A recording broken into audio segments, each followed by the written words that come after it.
कर्मचारी नाशिकच्या सेक्रेटरी मदत सुद्धा करते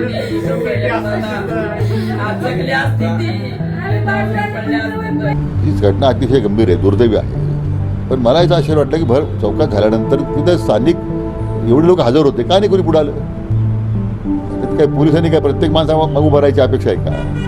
शिर्डीच्या प्रकारामध्ये मात्र आजपासून कोणत्याही विक्रेत्याला आज रस्त्यावर फुटपाथवर विक्रीला आता बंदी घालण्यात आलेली आजपासून. जयश्री क्षीरसागर ही जी पीडित महिला आहे, तिला फिजा पटेल या आरोपीने तिच्यासोबत वाद घातला आणि तिच्यावर चाकूने वार केले. त्यामुळे ती गंभीर जखमी झाली. तिला हॉस्पिटलला ॲडमिट केलं गेलं आणि त्या दरम्यान तिचा मृत्यू झाला उपचारादरम्यान. फिजा पटेल जी आहे हिने सदर मारामारी करताना अंजली नावाची जी दुसरी आरोपी आहे तिला फोन केला. थोडक्यात अंजलीच्या सांगण्यावरून तिनं जयश्रीला तिचा खून केलेला आहे. जय श्रीराम. मी अमोल कोते पाटील आणि भारत न्यूज मध्ये आपलं स्वागत आहे. आज मी इथं काही गुळगुळीत गप्पा मारायला आलो नाही, तर माझ्या मनातली खदखद आणि माझा संताप तुमच्या समोर मांडायला आलोय. अहो, काय चाललंय आपल्या शिर्डीत? आपला अहिल्यानगर जिल्हा चाललाय तरी कुठं? शिर्डी म्हटलं की साईबाबांची शांत मूर्ती, श्रद्धा आणि सबुरी डोळ्यासमोर येते. पण आज याच पवित्र मातीत रक्ताचे सडे पडतायत आणि हे बघून ऊर फाटून जातंय. काल परवा जी घटना घडली तिने नुसती शिर्डी नाही तर आपली माणुसकीच हादरून गेलीय. 19 जुलैला रात्री काय घडलं? रविवारी रात्री 9:30च्या सुमारास आपल्या साईबाबा मंदिराच्या 4 नंबर गेट जवळ जे झालं ते काळजाला घरे पाडणारं होतं. जयश्री क्षीरसागर, वय अवघं 26 वर्ष, 2 लेकरांची आई. पोटापाण्यासाठी बिचारी 15-20 वर्षांपासून तिथं काकडी आणि डाळिंब विकायची. रविवारी रात्री 3 नंबर गेट जवळ साईबाबांचे फोटो विकणाऱ्या 2 पोरी, अंजली खंडीजोड आणि फिजा पटेल, या 2 पोरींनी काय केलं? कुठल्या तरी जुन्या छोट्याशा वादातून थेट चाकू काढला आणि जयश्रीच्या पोटात भोसकला. ती बिचारी तडफडून मेली. पण मित्रांनो, संताप या गोष्टीचा जास्त येतोय की भर रस्त्यात एका बाईला भोसकलं जात होतं. आजूबाजूची दुकाने उघडी होती, गर्दी होती, लोक बघत होते, पण एक मायचा पूत पुढं आला नाही तिला वाचवायला. काय उपयोग या मोबाईलच्या जमान्यातल्या गर्दीचा? माणुसकी खरंच मेली का आपली? या भयंकर प्रकारानंतर सगळीकडे संताप उफाळून आलाय. प्रशासनाने आता कडक पावलं उचलायला सुरुवात केली. पालकमंत्री राधाकृष्ण विखे पाटलांनी पण थेटच विचारलंय. अहो, भर चौकात खून पडतोय आणि लोक नुसती बघतायत. पोलिसांनी काय आता प्रत्येकाच्या पाठीशी उभं राहायचं का? त्यांचं म्हणणं अगदी 100% खरंय. त्यांनी पोलिसांना खुली सूट दिली, हे गुन्हेगारीचं जाळं मुळासकट उपटून काढा म्हणून. आणि आता रस्त्यावर, फुटपाथवर दुकानं लावायला पूर्णपणे बंदी घातली. ही घटना अतिशय गंभीर आहे, दुर्दैवी आहे. पण मला याचं आश्चर्य वाटलं की भर चौकात झाल्यानंतर तिथे स्थानिक एवढे लोक हजर होते, का नाही कोणी पुढे आलं? काय पोलिसांनी काय प्रत्येक माणसाला उभं राहायची अपेक्षा आहे का? ठीक आहे, कारवाई होईल. आज गुन्हेगारीचं बिमोड करण्यासाठी आपले जिल्ह्याचे पोलीस अधीक्षक हे आता पूर्णतः सरसवलेले आहे. त्यांना पूर्ण स्वातंत्र्य दिलेलं आहे. कुठल्या राज्याचा आक्षेप नाही आहे. जिल्ह्याची गुन्हेगारीचं सबळ उच्चाटन झालं पाहिजे ही आता अपेक्षा आहे आणि त्या दृष्टीने ते कामाला लागलेले आहेत. शिर्डीच्या प्रकारामध्ये मात्र आजपासून कोणत्याही विक्रेत्याला आज रस्त्यावर फुटपाथवर विक्रीला आता बंदी घालण्यात आलेली आजपासून. आणि तशा कडक सूचना, मग हॉटेल किती वाजेपर्यंत चालवायचे, दुकानदारी किती वाजेपर्यंत उघडे ठेवायची, याचे निर्देश दिलेले आहेत. मुलं गुन्हेगारीकडे होतीच या धंद्यातली फोटो विक्रेत्यांचे. आता मुली सुद्धा आलेल्या आहेत. अनेक मुलींचे गुन्हेगारांशी संबंध असल्याचं देखील समोर येतं. नाही, आता कोमिंग ऑपरेशन करण्याच्या सूचना दिलेल्या आहेत. कोणालाही पाठीशी घालण्याचा प्रयत्न होणार नाही.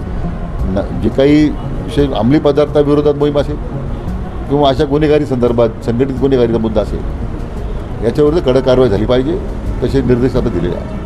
सर, शिर्डीमध्ये जे गुन्हेगार आहे त्यांनी बाहेरून इथे जागा घेतलेल्या आहेत आणि ते घरबांधले आणि इथले रहिवासी ते झालेले आहेत. स्थानिकांनी त्यांना जागा घेतलेल्या आहेत. माझं म्हणणं तेच आहे ना की शेवटी हे गुन्हेगारी का वाढली?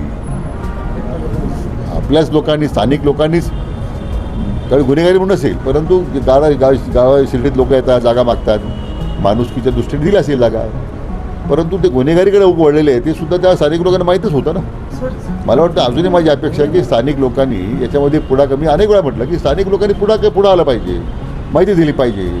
त्या लॉजेसमध्ये काय चालतं आहे, अल्पवयीन मुलींचा वापर होतो का, मागे आपण काही कारवाई केल्यामुळे थांबलं आहे आता.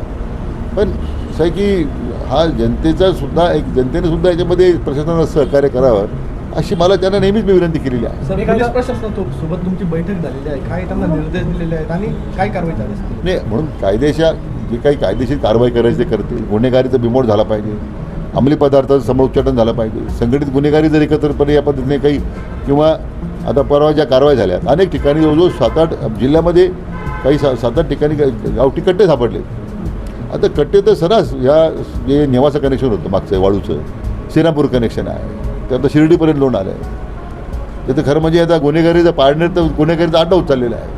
हे आपल्या जिल्ह्याचं मोठं दुर्दैव आहे. एमटी ड्रग्ज पोलीस कारवाई ह्या काही दिवसापुरता चालू असतात, पण नेमके गुन्हेगार जे आहेत ते काही दिवस शांत होतात, परत पुन्हा सक्रिय होतात. नाही, हे आता मला वाटतं ही निरंतर चालणारी प्रक्रिया राहील. जोपर्यंत याचं संपूर्ण टक्के बिमोड होत नाही तोपर्यंत कारवाई सुरू राहील. पोलीस उपअधीक्षक अमोल भारती यांनी सांगितलं की त्या दोन्ही पोरींना लगेच बेड्या ठोकल्यात. खुनाचा आणि कट रचल्याचा गुन्हा दाखल केलाय त्यांच्यावर. मंदिर परिसरात येड्या गबाळ्यासारखी फिरणारी गुन्हेगार प्रवृत्तीची पोरं आणि भिकारी यांच्यावर आता पोलीस कसून कारवाई करणार आहेत. काल रात्री 19 जुलै 2026 रोजी रात्री 9:30 ते 10च्या सुमारास शिर्डी पोलीस स्टेशन हद्दीतील श्री साईबाबा समाधी मंदिर येथील गेट नंबर 4 जवळ जयश्री क्षीरसागर ही जी पीडित महिला आहे तिला फिजा पटेल नावाची आरोपी आहे. फिजा पटेल या आरोपीने तिच्यासोबत वाद घातला आणि तिच्यावर चाकूने वार केले आणि त्यातला एक वार तिच्या पोटात लागलेला आहे आणि इतरही तिच्या शरीरावर वार केले तिने चाकूने. त्यामुळे ती गंभीर जखमी झाली. तिला हॉस्पिटलला ॲडमिट केलं गेलं आणि त्या दरम्यान तिचा मृत्यू झाला उपचारादरम्यान. तर या अनुषंगाने सदर फिजा पटेल जी आहे हिने सदर मारामारी करताना अंजली नावाची जी दुसरी आरोपी आहे तिला फोन केला आणि तिला हे सांगितले की तुझ्यासोबत जी वाद घालते ती अशी अशी इथं आहे आणि तिला मी थोडक्यात अंजलीच्या सांगण्यावरून तिनं हिला फिजा पटेलनं जयश्रीला तिचा खून केलेला आहे. त्या अनुषंगाने सदर गुन्हा दाखल करण्यात आलेला आहे. कलम BNS कलम 103 अन्वये गुन्हा दाखल करण्यात आलेला आहे. यातील दोन्ही आरोपी जे आहेत ते अटक करण्यात आलेले आहेत आणि त्यांना माननीय न्यायालयात आज दुपारी प्रोड्यूस केलं जाणार आहे पोलीस कस्टडी रिमांडसाठी. आरोपी आणि जी मयत आहेत त्यांचा व्यवसाय काय होता, नेमकी वाद कशावर? हे जे आहेत हे मयत असतील, आरोपी असतील, हे सगळे साईबाबा मंदिर परिसरामध्ये फोटो वगैरे विक्री म्हणजे किरकोळ विक्री साहित्याची यासारखं काम करत होतं. रस्त्यावरती विक्री करत होतं. आरोपी नशेमध्ये होतं, त्यांचं मेडिकल केलेलं आहे. त्या अनुषंगाने सध्या तरी त्याच्यामध्ये काही आढळून आलेलं नाही. आरोपीची काही पार्श्वभूमी आहे? नाही, आरोपीची काही पार्श्वभूमी नाही. हत्येचं कारण काय? हत्येचं कारण त्यांच्यातले वाद आहेत. अंजलीचे आणि जी मयत आहे जयश्री यांचे पूर्वीचे वाद आहेत. म्हणजे आरोपीने ज्यावेळेस फिजा पटेल याने अंजलीला फोन केला होता की तुझ्यासोबत जी वाद घातलेली मुलगी आहे ती थोडक्यात नाही का तिच्यासोबत माझाही वाद झालेला आहे वगैरे वगैरे आणि अंजलीनंच चाकू दिलेला होता फिजाला आणि त्या चाकूचा वापर करून तिनं त्याचा मर्डर केलेला आहे. उपनगराध्यक्ष अभय शेळकेंनी तर एकदम कडकच भूमिका घेतली. ते म्हणालेत जे गुन्हेगार आहेत त्यांच्या घरचं पाणी, लाईट सगळं कट करून टाकणार. घर बेकायदेशीर असेल तर थेट JCB लावून पाडून टाकणार आणि हे असंच व्हायला पाहिजे. आता नगर परिषद म्हणून जे ह्या शिर्डी शहरात गुन्हेगारी करतील किंवा गुन्हेगारीमध्ये अडकलेले असतील अशा लोकांच्या नागरी सुविधा आम्ही प्रथम बंद करणार आहोत. जर त्यांची आस्थापना ती जर कायदेशीर नसेल, बिगर परवानगीची असेल आणि जर परवानगी घेतलेली असेल पण कायदेशीर बांधलेली नसेल तर तिला सुद्धा JCBच्या सहाय्याने उद्या तिचा पण आम्ही त्या ठिकाणी पाडण्याचा बंदोबस्त करणार आहोत. मोठ्या प्रमाणात कॉम्बिंग ऑपरेशन आम्ही या ठिकाणी घेणार आहोत. घरांच्या झडती घेणार आहोत. ज्या ठिकाणी भाडे तत्वावर काही लोक राहत असतील त्यांची सुद्धा आम्ही सखोल चौकशी करणार आहोत. कुठनं आले, काय आले, किती दिवसासाठी आले, काय त्यांचं प्रयोजन होतं आणि ही सगळी कॉम्बिंग ऑपरेशन करत असताना भाडेकरू बरोबर इतर सुद्धा ज्या काय आम्हाला जी काय शंका आहे, शस्त्रसाठा मोठ्या प्रमाणात लोकांकडे असू शकतो अशी शंका आम्हाला अगदी म्हणजे खात्रीलायक आमच्याकडे माहिती आहे. म्हणून आम्ही ह्या संदर्भात पोलीस आमचे देवस्वी साहेब आहेत, PI साहेब आहेत, त्यांची चर्चा केलेली आहे. घर मालकांवर सुद्धा कठोर कार्य करणार आहोत. कारण यापूर्वीच घर मालकांना आम्ही निर्देश दिलेला आहे, तुम्हाला जर समजा उद्या एखादा भाडेकरू जर त्या ठिकाणी तुम्हाला भाड्याने काही द्यायचं असेल, महिन्यानी, वर्षभरासाठी काय साठी, तर त्यांनी ते सगळे डॉक्युमेंट आमच्या नगर परिषदेकडे एक कॉपी, एक शिर्डी पोलीस स्टेशनकडे कॉपी, असे कॉपी देण्यासाठी व परवानगी घेण्यासाठी सुद्धा त्या ठिकाणी आदेश पारित केलेले होते. ज्या ज्या लोकांनी त्या आदेशाचं समजा त्या ठिकाणी अंमलबजावणी केली नसेल तर त्यांच्यावर सुद्धा आम्ही नागरी सुविधा बंद करण्याच्या दृष्टिकोनातून हालचाली आम्ही करणार आहोत. ही एक तुम्हाला मी खात्री देतो की याच्या माध्यमातून पुढं कोणी जर मनात गुन्हेगारी करण्याच्या किंवा गुन्हेगार होण्याच्या मानसिकतेमध्ये असेल तर त्याला 100 वेळेस विचार करावा लागेल, अशा पद्धतीची कारवाई करणार आहोत. नागरी सुविधामध्ये नळ कनेक्शन आलं, इतर सुविधा आल्या, सगळ्याच गोष्टी आल्या, त्या सगळ्या बंद करणार. स्ट्रीट लाईट त्यांच्या घरासमोर असतात तर ते कट करू, पाणी पुरवठा बंद करावं लागेल. तुम्हाला जर समजा या ठिकाणी जर नंगनाचच घालायचं असेल तर कायद्याने आम्हाला पण करता येतं, काय करायचं. इझी मनी म्हणजे फुकटचा पैसा कमवायच्या नादात आता पोरीबाळी पण हातात चाकू घेऊन फिरायला लागले आहेत, याचं वाईट वाटतंय. मित्रांनो, विचार करा, असं का होतंय आपल्या जिल्ह्यात. आजकालच्या पोरापोरींना कष्ट नकोत, रातोरात श्रीमंत व्हायचंय. मग कुणालाही मारायला, दादागिरी करायला हे मागं पुढं बघत नाही. लोकांच्या मनात पोलिसांचा, कायद्याचा धाकच राहिलेला नाहीये. क्षुल्लक कारणावरून थेट जीव घेण्यापर्यंत यांची मजल गेली. शिर्डीत देशभरातून लोक येतात. काही घर मालक 4 पैशांच्या लालसेपोटी कोणालाही भाड्याने घर देतात. पोलिसात नोंद करत नाहीत. मग असे गुन्हेगार इथं येऊन लपतात आणि दादागिरी करतात. जयश्रीला मारत असताना लोक बघत राहिले. मला काय त्याचं, ही वृत्तीच गुन्हेगारांना बळ देते. आता फक्त रडून किंवा हळहळ व्यक्त करून चालणार नाही. आपल्याला काहीतरी करावंच लागेल. पोलिसांनी आता असाच दणका कायम ठेवायला पाहिजे. कोम्बिंग ऑपरेशन करून टुकार आणि छपरी पोरांच्या आणि सराईत गुन्हेगारांच्या मुसक्या आवळल्या पाहिजे.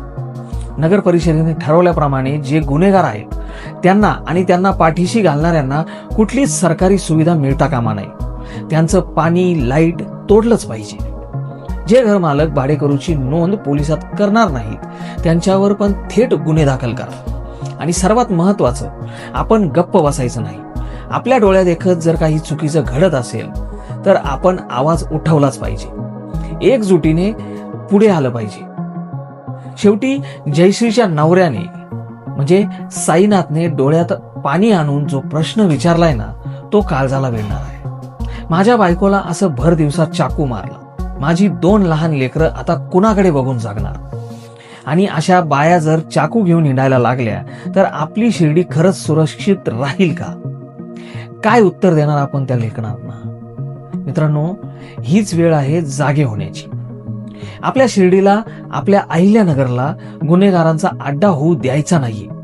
बाबांच्या या भूमीत पुन्हा शांतता आणायची असेल तर आपल्यालाच आता डोळ्यात तेल घालून अन्यायाविरुद्ध एकजुटीनं उभं राहावं लागेल. वरील विषयावर तुमचं मत काय ते खाली कमेंट करून नक्की कळवा. व्हिडिओ शेअर करा आणि भारत न्यूजला सबस्क्राईब करायला विसरू नका. भेटूया पुढच्या व्हिडिओमध्ये. तोपर्यंत जय श्रीराम.